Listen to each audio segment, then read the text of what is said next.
ఏంటిది లేకుండా చాలా తప్పు.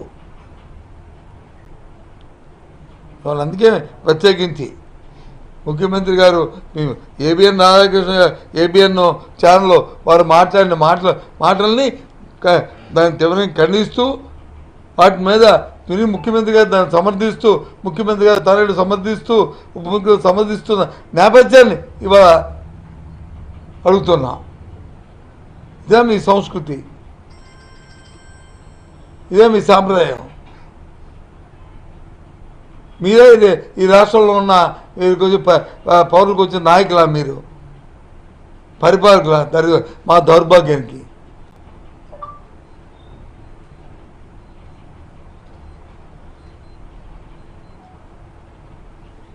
దాన్ని ఖండిస్తూ మీ విధానం మీరు చెప్పండి, మీ ఆలోచన మీరు చెప్పండి. ఎన్నో ఉపమానాలు ఉన్నాయి కదా, చెప్పండి.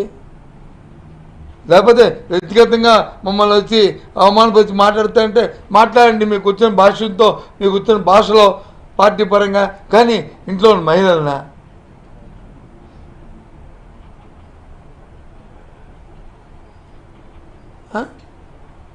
ఇదా లేక మొత్తంగా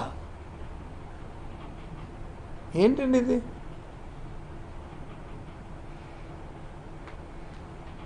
ఓ పక్క వచ్చి కూటమిలో కేంద్రంలో వచ్చి 33% రిజర్వేషన్ ఇవ్వడానికి వచ్చి ఒక పక్క వచ్చి వాళ్ళు ప్రయత్నం చేస్తుంటే, అదే కూటమి ఉన్న ఈ నాయకులు వచ్చి వాళ్ళు ఏ రకంగా కించపరుస్తున్నారో వాళ్ళు ఏ రకంగా మాట్లాడుతున్నారో చూడండి.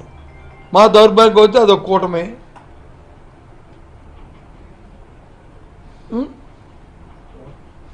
ఏంటి ఎన్నో సమస్యలు ఉన్నాయి రాష్ట్రంలో. మనం చెప్పాను, ఏ సమస్యకైనా ఒక పరిష్కారం ఉందా? అప్పుడు ఇవాళ ఆరోగ్యశ్రీ గురించి పేదవాడు వచ్చి ఎంత ఇబ్బంది పడుతున్నాడు రాష్ట్రంలో, దాని గురించి ఏమైనా మరి ముఖ్యమంత్రి గారు ఏదైనా ట్రీట్ ఇచ్చి ఏదైనా దాని మాట్లాడారా? ఏం చేస్తారండి? ఆరోగ్య మంత్రి గారు మీరు వెళ్ళి వాళ్ళతో చర్చించి ఆ సమస్య పరిష్కారం చేయమని చెప్పడం చూసామా టీవీల్లో, పేపర్లో. మళ్ళీ ఆరోగ్య మంత్రి గారు మళ్ళీ ముఖ్యమంత్రి గారు తోకలాగా ఆయన ఒక స్టేట్మెంటు ఖండించి ఏంటి ఖండిస్తారు?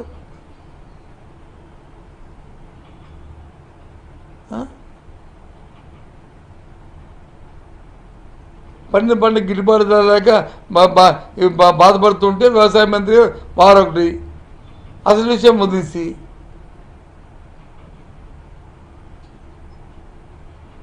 అంటే మీకు జ్ఞాపకం ఉండి ఉంటుంది. నేను విద్యాశాఖ మంత్రిగా ఉన్నప్పుడు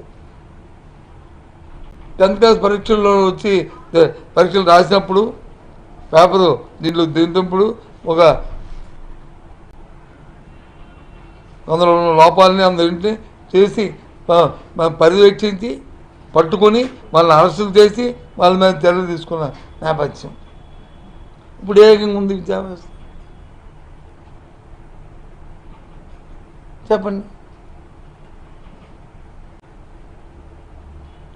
పేపర్లే సరిగ్గా ఇవ్వట్లేదు. గత సంవత్సరం దుద్దున వాళ్ళు ఎంత ఇబ్బంది పడ్డారో మనం చూసాం. ఏ రకమైన ఇబ్బంది వచ్చో చూసాం. ఏ రకంగా ప్రైవేట్ విద్యా సంస్థల్లో ఏ రకంగా విద్యార్థుల ఎన్రోల్మెంట్ శాతం పెరుగుతుందో చూస్తున్నాం. సిబిఎస్ సిలబస్ వచ్చి ప్రభుత్వ కళాశాల చదువుకోవడానికి ఎంత దూరమైందో చూస్తున్నాం. అది మేము పొరపాటండి.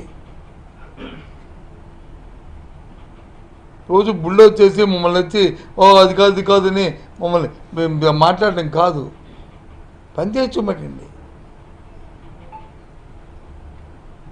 ఏదేమైనా సరే ఇవాళ రాష్ట్రంలో పరిస్థితి చంద్రబాబు నాయుడు గారు వాళ్ళ బృందం ఇవాళ ఈ అంశం పట్ల వారు మాట్లాడిన తీరుని పూర్తిగా ఖండిస్తున్నాం, ఆక్షేపణ తెలియజేస్తున్నాం. ప్రజాస్వామ్యం పద్ధతి కాదని చెప్తున్నాం. ఏబిఎన్ వాళ్ళు ఆంధ్రజ్యోతి కూడా పత్రిక స్వేచ్ఛ ఉందని చెప్పని మరి ఏ హోందాతనంతో విమర్శలకి మేము మేము ఒప్పుకుంటాం. ఏ సమస్య అయినా సరే, అంతేగాని మాట్లాడలేని భాషని